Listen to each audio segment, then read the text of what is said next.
Episode 1, Sanctified Flesh. They said it wasn't a prison, but every window had bars, and every prayer felt like a gag in her mouth. Clara stepped off the rusted bus into a silence that did not welcome her. The sky hung heavy above the convent, like it knew what happened behind the stone walls. Her suitcase, faded red and missing a zipper, hit the gravel like a warning shot. No one greeted her, just the statue of the Virgin Mary, her eyes too wide, her hands too open, and the sign, St. Lucia's Academy for Girls of Sacred Service, in gold paint that had begun to flake like peeling skin. The first thing they took from her was her name. At the entrance, a pale woman in a black veil handed Clara a new uniform and a slip of paper. On it, Candidate 8, cleansing begins tonight. She opened her mouth to speak, but the nun shook her head. Speak only when the Spirit descends. Until then, you are unformed. The woman's breath smelled like incense and iron. Clara nodded, and that's when the door locked behind her. The halls were lined with paintings. Saints, martyrs, girls in white veils with eyes that looked more like warnings and blessings. One had her hands folded in prayer, though her wrists were bleeding beneath the cuffs. The other girls didn't look up as Clara passed. Some had shaved heads. Others wore veils, so tight you couldn't tell where their hair ended or began. All silent, all still, as if they had become furniture, ornamental sacrifices in training. And the air, thick damp, smelled like rotting lilies and bleach. That night, they took her to the chapel. 12 girls in total, standing in a circle around the altar. A single candle burned at the center, dripping wax into a silver bowl that looked far too clean. Mother Clara entered. She was tall, regal, with skin so smooth it felt artificial. Her voice didn't echo. It pierced. Your bodies are not yours, she said. They are vessels, flesh wrapped around obedience. Clara shivered, not from fear, from familiarity. She had heard these words before, in a dream or a memory. The ritual began with silence, then the incantation, then the oil. They stripped to their slips, their backs to the altar, and the priestess, not a priest, stepped forward and began to mark their spines with ash. On Clara's, she drew a keyhole and whispered, "The altar will open when you bleed without resistance." Cliffhanger ending. Later that night, in her assigned dormitory, Clara awoke to the sound of footsteps. Not above, not beside, beneath her bed. She leaned over slowly, and in the pitch dark, she saw a pair of hands, clasped in prayer, crawling out floorboards. Episode 2, do not enter the West Wing. The West Wing was not locked. It was forbidden. There's a difference. Locks can be picked, doors can be forced. But what Clara felt when she stood at the edge of the corridor was not made of metal. It was made of fear that had settled into the wood like mildew. No one told her why. They just said, if you hear the bell from that side of the convent, close your eyes and kneel. And tonight, for the first time, the bell rang. It wasn't the usual chime. It was low, unholy, like a breath tried to become a scream, but crushed too quickly. The other girls dropped to their knees instantly, eyes to the floor, mouths moving in silent psalms. Clara hesitated, because the moment she knelt, she heard footsteps coming from the West Wing. Not fast, but steady, and very much not alone. That night, in the quiet of her cell, Clara whispered to Eileen, the girl who slept in the bed beside hers, "Has anyone ever gone into the West Wing?" Eileen turned her face to the wall. Her voice was paper-thin. Nod and come back whole. Clara's fingers tightened around her blanket. But someone did come back? Eileen didn't answer, but Clara saw her hands shaking beneath the sheet. By morning, the air had changed. Mother Clara didn't appear for morning liturgy. Instead, Sister Alma, a woman whose face looked like it had been soaked in vinegar, read from the doctrine of purification. It included a line Clara hadn't heard before. When the altar rejects a vessel, the remains must be concealed in holy shadow. The girls did not ask what it meant, but Clara did, and that was her first mistake. That afternoon, Clara found herself alone in the library, not by coincidence. The others had been summoned to confession. She wandered, searching for something old enough to answer her questions. In the back, behind a fall shelf, she found a book with no title, just a red ribbon holding it shut. Inside were sketches of girls, tied, anointed, one with a crown of thorns buried into her stomach. And beneath one sketch, a phrase etched in Latin, corpus sacrum, claudator ad occidentum, the sacred body, locked in the west. Clara didn't sleep that night. She waited, and when the convent grew still, when the breath of the place softened into ritualized silence, she crept out of her cell.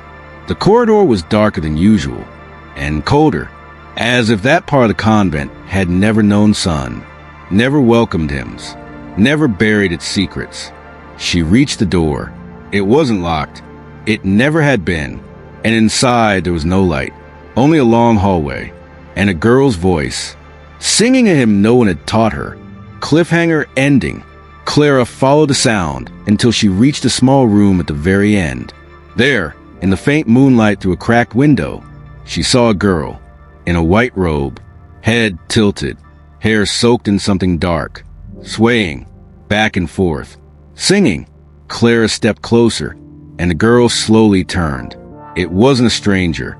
It was Eileen, eyes wide, mouth smiling, and stitched shut.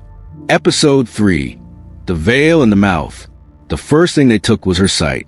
The second, her voice. Only then did they call it purity. Clara knelt in the center of the chapel, her head bowed, breath shallow beneath the linen veil that had been pulled tight over her face. The cloth smelled of myrrh and mildew.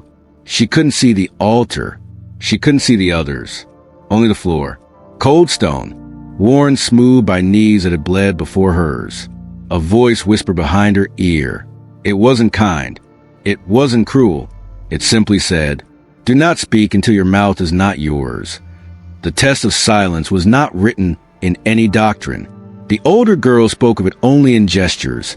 Fingers pressed to lips, eyes glancing at doorways as if the walls themselves might report them. You don't ask when it comes. It comes when they think you're ready, or when they think you're weak enough. Clara hadn't spoken since the West Wing, since the moment she saw Eileen smiling with lips sewn shut. Maybe that's why they chose her. The first part was waiting, veiled, mute, barefoot, with hands folded under her knees so tightly that the blood stopped flowing. Time didn't pass in hours. It passed in pulses, each one slower than the last, until she forgot what silence sounded like. Then the hymn began, but not from the front of the chapel, from above, from behind the altar, from the walls, and in it, words in a language that shouldn't have existed inside holy ground. A door opened behind her. She couldn't turn. She wasn't allowed. Steps approached, slow, deliberate, measured like ritual, and then fingertips, brushing her lips. She flinched but didn't move. The voice came again, not a whisper this time, a chant. The veil is not to blind you. The veil is to show you. Something warm dripped down her chin. Not blood, not oil, something thicker. It slipped into her mouth before she could resist. She swallowed. The chant grew louder, and Clara began to see, though her eyes were still covered. Visions, not dreams, not memories. Visions of girls standing in circles, mouths open, not singing, but echoing. Their voices pulled from them like thread through a needle, stitched into candles, into altar cloths, into veils. One girl was on fire. Another knelt before a priest who had no face. A third was Clara herself. But not now. Another version. Another time. Also kneeling. Also swallowing. She ripped the veil off. The chapel was empty. No footsteps. No altar. Just the echo of that song. Still playing. And beside her on the floor, a silver dish, lined with linen, soaked with something red, and a set of scissors. Cliffhanger ending. In her room that night, Clara found a piece of parchment tucked into her pillow. No signature, just a line. She sang until her throat tore, and then they finally listened. And underneath it, stained in the same dark red, A strand of black thread. Still wet. Episode 4, Blood in the Chalice.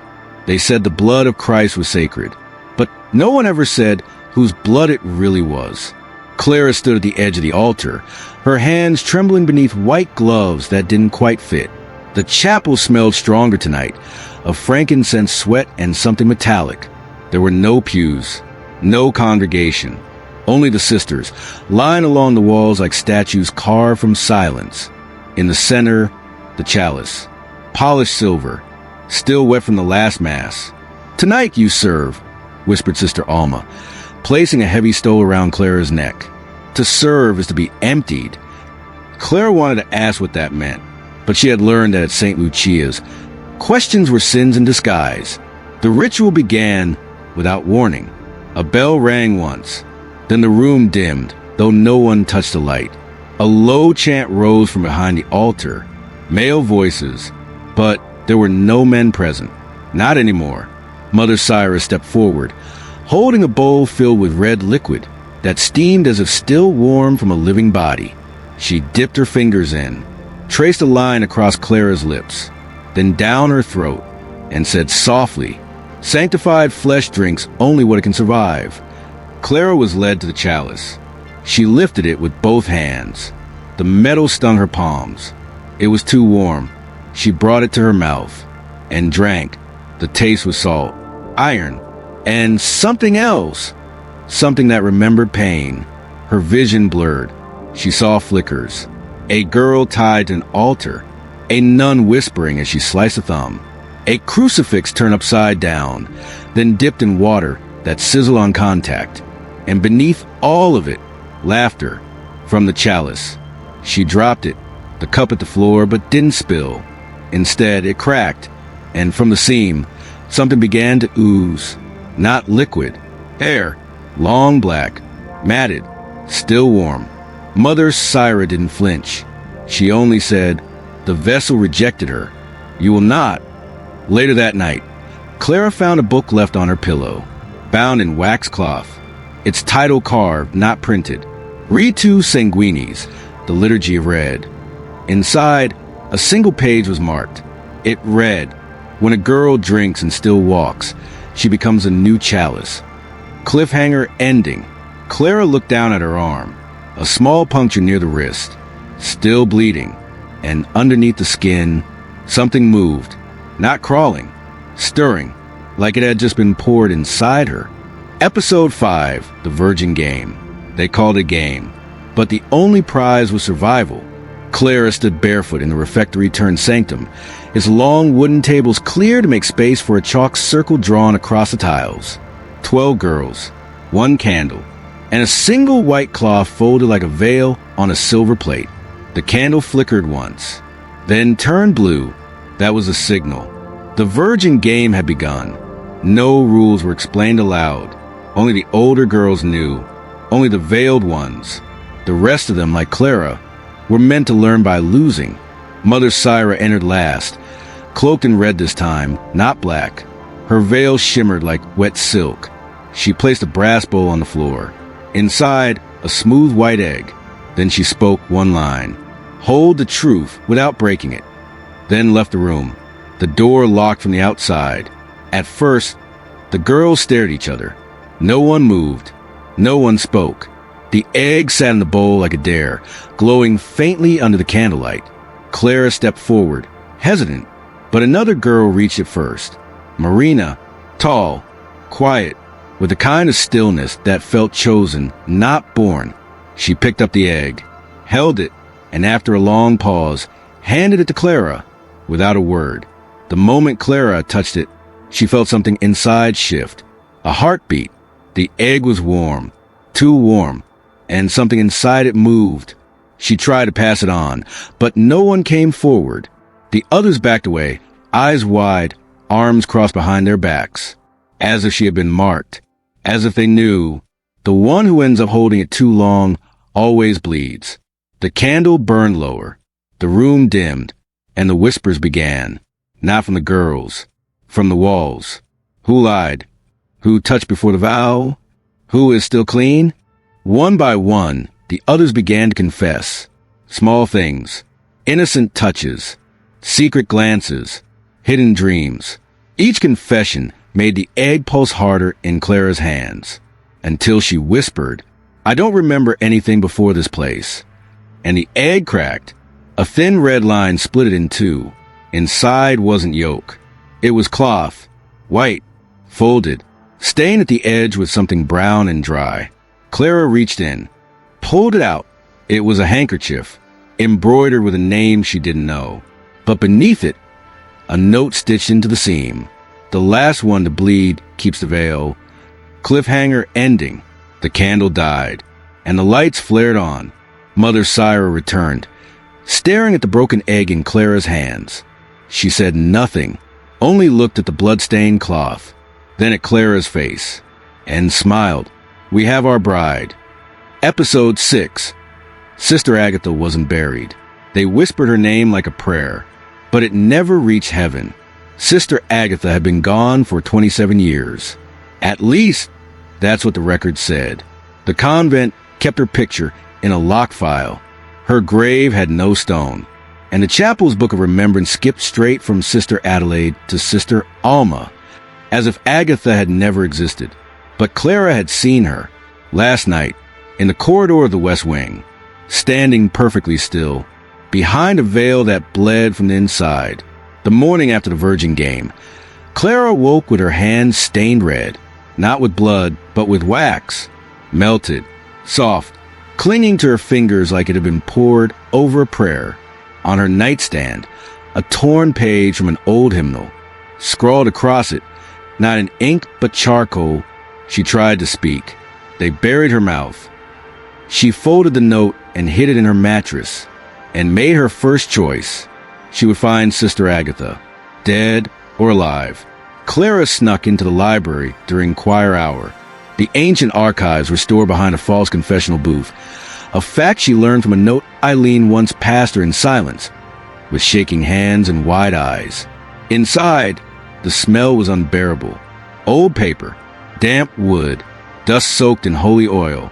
She flipped through faded rosters, baptismal logs, letters of service. And there, on a wrinkled page almost torn in half, she found it. Novice Agatha M., reassigned to internal reconciliation, 3 days before full vow. No forwarding record, no death date, just one stamped word. Contained. She searched the entire convent, every hallway, every locked room, until she reached the catacombs. No one was allowed there unless summoned, but the key was already in the door, as if someone wanted her to open it. The air was colder than death. The walls were carved with prayers not meant for reading, twisted Latin, bleeding Hebrew, and symbols that looked older than God. Clara followed the hall. Candles lit themselves as she passed, and at the far end, past a row of crumbling statues, she found a chamber sealed in glass. Inside, a bed, a chair, a prayer stool, and a woman, still, veiled, unmoving. Clara pressed her hand to the glass, and the woman turned, very slowly. No eyes, no mouth, only a face covered in pale wax, cracked where her lips should have been, and in her lap, a rosary of human teeth. Clara fell back, then noticed what was written on the floor beneath the chair. She spoke during the rite. She will never speak again, but she still hears. Cliffhanger ending. That night, Clara returned to her room to find all the other girls gone. A single veil hung from her bedpost, not hers, Agatha's, and inside it, stitched into the hem, was her own name, but not handwritten, woven, thread by thread, from hair that wasn't hers. Episode 7. The body behind confession booth. The dead don't confess, but sometimes they still listen. Clara sat in the left compartment of the confession booth, her hands damp against her skirt, her pulse echoing louder than any sin. She hadn't been called to confession. She had come alone, because last night in a dream, or maybe not, someone had whispered from behind the screen. Not a priest, not a sister, not anyone living, just a voice dry and cracked. Tell them I never sinned. She waited in the silence, hoping for courage, But what came instead was cold, sharp, rising from the floor, beneath her like a breath laced with iron. The small wooden grate between boots flickered just slightly. Someone was there, but no shadow moved. No knees creaked. No breath. Only the voice. They buried me in words. Find what they wrote over me. Then silence again, and a single knock. From inside the wall, Clara rose, heart pounding. She exited the booth and stared at the panel behind the priest's side. The wall looked normal, aged, dust-flecked, lined with faint carvings. But when she pressed her ear to it, she heard weeping, soft, not tortured, just forgotten. She returned that night, with a candle and a knife. The panel came loose easier than it should have. Behind it, stone, then old wood, then something softer. She peeled back layers of plaster and dust and prayer. And there, curled into the dark like a secret no one wanted to remember, was a body, a girl, not older than 16, dressed in white, hands tied in front of her with rosary beads, a cloth stuffed into her mouth, and etched into the wood behind her. She confessed what was true, so we buried the mouth, not the lie. Clara stumbled back, bile rising in her throat. This wasn't just a death. It was an erasure, and someone had gone to great lengths to keep her name from returning. But it had, because Clara knew it now. It was the same name stitched into the lining of the Virgin Game veil from 3 nights ago. Margaret, candidate number 4. A girl who had supposedly left for missions. Cliffhanger ending. Clara lit the last candle she had and placed it inside the cavity, near the girl's folded hands. As the light flickered against the decayed face, a shadow danced across the confession wall. Not Clara's, not Margaret's. Someone else, taller, watching, and from somewhere behind her, a voice she didn't know whispered, "You're not supposed to find the buried ones. You're supposed to become them." Episode 8. This is not the body of Christ. The first time she took communion, it tasted like grace. This time, it tasted like something trying to rot in her mouth. Clara stood before the altar with trembling hands, dressed in ceremonial white, lips painted in sacred wine. Around her, the sisters chanted in low, breathless Latin, words that had long since lost their meaning. But this wasn't a mass. It was something else. And she knew at the moment the host bled. They had called it the Red Eucharist. Only for those who had survived the Virgin Game. Only for those deemed ready to consume the covenant. Mother Cyra's voice was calm that night. Too calm. "Faith," she said, must be ingested, so that doubt has nowhere left to live. The candlelight danced against her veil like fire flirting with oil. And then she unveiled the chalice. It was black, wider than the usual, and inside, not wine, not blood, something thicker, clotted, moving. The wafer was handed to Clara on a blade, not a paten. Thin, still warm. As she lifted it to her tongue, she smelled iron, salt, and decay. But she placed it on her tongue, because the girl before her had refused, and that girl hadn't been seen since. The moment it touched her mouth, images came flooding in. Girls, bound, whispering prayers as their mouths were pried open. A figure in red, holding a basin that steamed with breath, and a hand, still twitching, dropped onto the altar as a sacrifice. The bread was not bread. It was flesh, consecrated not by God, but by ritual. Clara gagged, swallowed. The taste stuck to her soul like a film. The room began to spin. And then she heard it, the same voice from the confession booth. Not his body. Mine. She collapsed. When she awoke, she was no longer in the chapel. She lay in a small stone room, candlelit, empty, except for a single table. And on the table, a loaf, uncut, still bleeding from the middle, pinned to the tablecloth, a note written in crimson ink. "If you leave this house, what's inside you dies. Eat again, or the altar takes it back." Cliffhanger ending. She turned to run, but found the door sealed, and carved into the inside of the stone wall, a list of names. All the girls who had ever served the Red Eucharist, all crossed out, except hers. Next to her name, a line, waiting to be drawn, and the candle behind her flickered, as if something in the bread had just breathed. Episode 9. We were taught to obey, not to ask. The first rule was simple. Kneel. Don't wonder why. Clara had obeyed for weeks. Knees to stone, mouth shut, veil pulled tight enough to quiet the mind. But tonight, as the other girls recited the creed in hollow unison, Clara didn't whisper a word, because a new voice had started speaking inside her, and it didn't say amen. The doubt didn't arrive like thunder. It came like a whisper, slipped between the words of familiar prayer. Forgive us our trespasses. Whose trespasses? Yours or theirs, as we forgive those who trespass against us. Have they ever asked for your forgiveness? After Mass, Clara stayed behind in the chapel. She stared at the crucifix. But tonight, she didn't see Christ. She saw a girl, nailed by the wrists, eyes open, mouth sewn, and beneath her feet, the inscription did not read INRI. It read, she disobeyed. That night, Clara visited the Hall of Vocations, a room forbidden to anyone below final vow, but the door was unlocked. Inside were rows of files, sorted by decade. She searched for her own. Clara M., Candidate 8, but the file was empty, except for a note. Speech potential must be closely monitored. And beside it, a faded report. Subject exhibits high internal processing. Recommends fasting and silence regimens. She flipped further, page after page of reports on other girls. One line kept repeating, too curious, too many questions, refused obedience test, and always followed by the same outcome. Transfer to West Wing, status sealed. Clara's breath shook. She had always thought silence meant sanctity.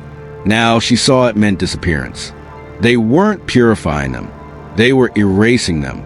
She ran back to her room, heart pounding, vision swimming with ink and fire. But someone was already waiting for her, sitting on her bed, veiled. Still, it was Eileen, the girl with the stitch mouth, the girl who hadn't spoken in weeks. She lifted her hand and pointed to her lips, then slowly began to unpick the stitches. One by one, blood ran down her chin, but her eyes were locked on Clara's. And when her lips finally parted, she didn't scream. She whispered, "They made us holy by silencing us. What happens if we speak?" Cliffhanger ending. Clara reached for her, and for the first time, she said it aloud, not to God, not to herself, but to another soul in the dark. What if obedience is a sin? Outside, the bell rang once, and the West Wing door creaked open by itself. Episode 10, The Red Mass. The altar was never meant for bread and wine. It was built for something that could bleed. Clara stood just outside the threshold of the West Wing, where the air smelled like incense and old meat. Her hand trembled on the doorframe. Behind it, bells tolled, low, off rhythm, like a heart failing.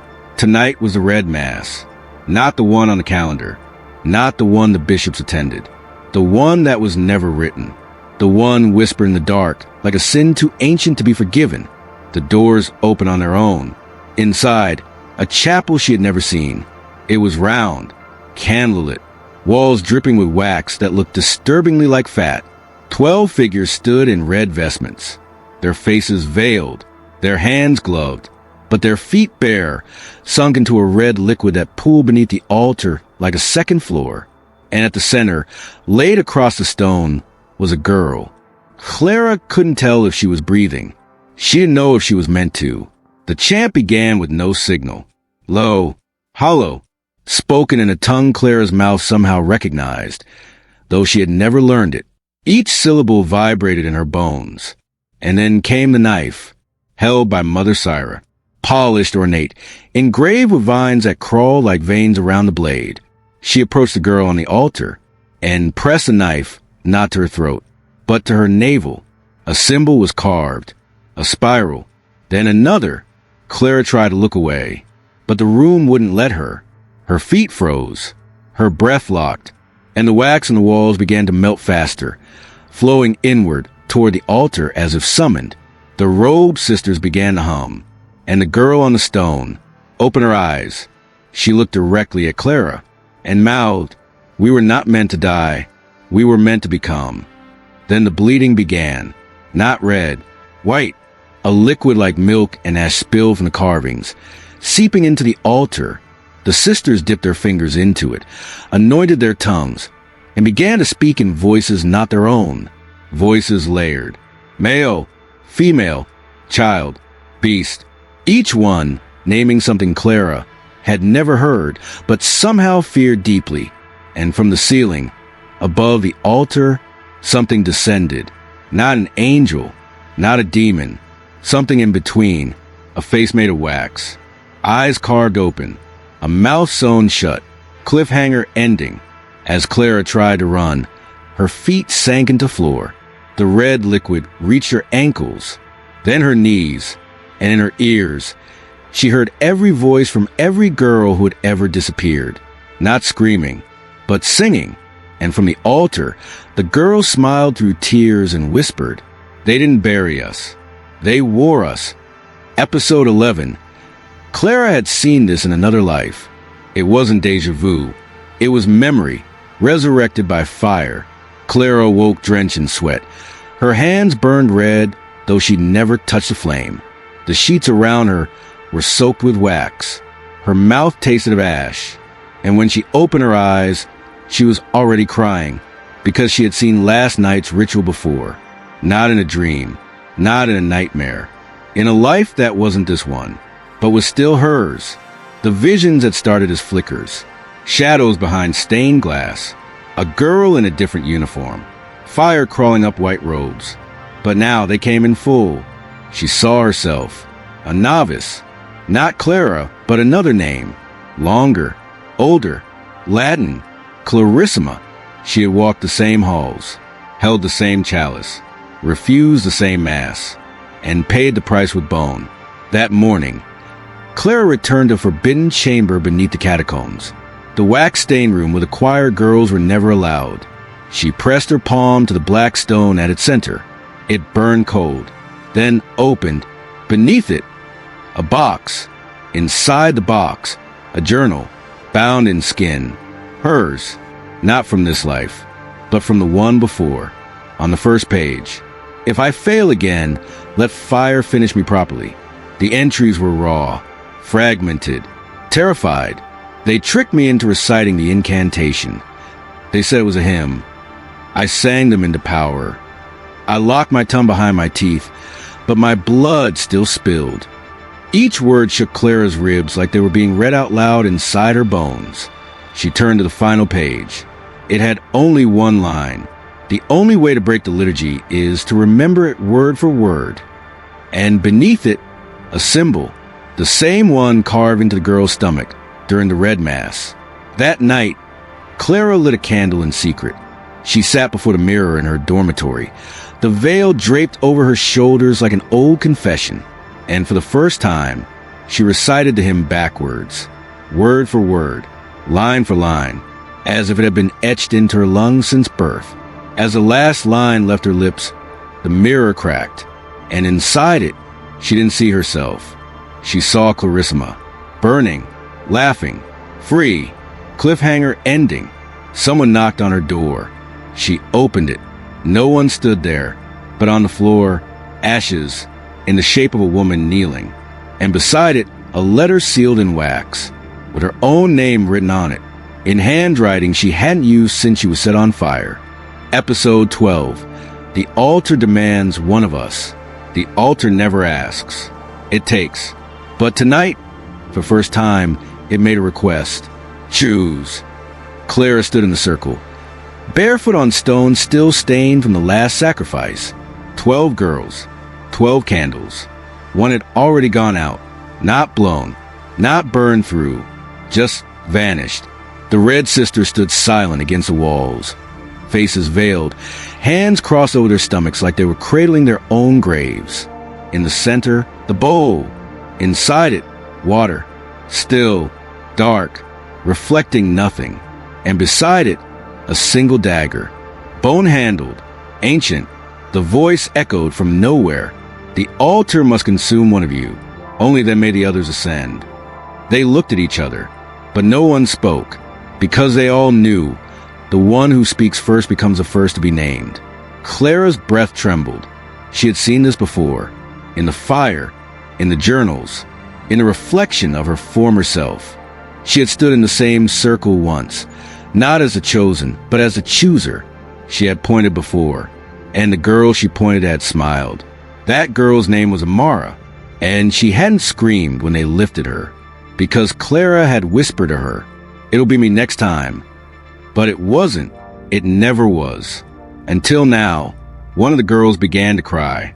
Another knelt, trying to offer herself, but her hands wouldn't stop shaking. The dagger remained untouched. The bowl remained black, and the voice came again. "The longer you delay, the more it takes." Clara stepped forward, not because she was brave, but because the memory of her own betrayal burned hotter than the candlelight. She reached for the blade, and suddenly every girl screamed, because Clara's reflection in the black water wasn't hers anymore. It was Clarissima, older, blood-marked, smiling, and she whispered from the water, "You were never chosen. You were the one who gave the others." Clara dropped the dagger, staggered back.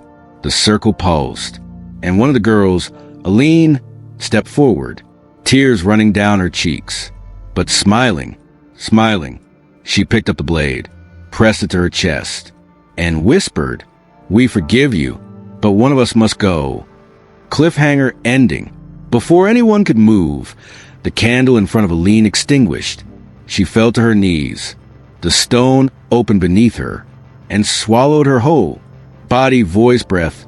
No scream. No blood. Just a single word echoing behind. Ascended. And Clara turned to see that every other girl was now staring at her. Not with blame. With expectation. Episode 13. This time, she chose herself. She wasn't chosen. She stepped forward. For the first time, the altar didn't call. The dagger didn't move. The voice didn't demand. Clara moved anyway. Barefoot, veiled in white. No tears. No chants. Only silence. The kind that came after a storm and before a new one. The others tried to stop her. One by one, they reached for her arms, her shoulders, her name. But she had already unbuttoned her past. The robe fell behind her, like a lie dropped in a holy place. She was no longer Clara, no longer Clarissima. She was the one who remembered, and that made her dangerous. The altar was warm, not like stone, like flesh that still remembered its last offering. She climbed onto it. No one moved. Even the Red Sisters stood still, heads bowed, because this had never happened before. Not in scripture, not in record, not even in whispers. She lay down, arms wide, eyes open, and then, softly, she began to speak. Not prayer, not incantation, just truth. One line for each girl who never came back. Aline wanted to be a teacher. Eileen only stitched her lips because she was told it would bring her closer to God. Margaret confessed because she thought someone would save her.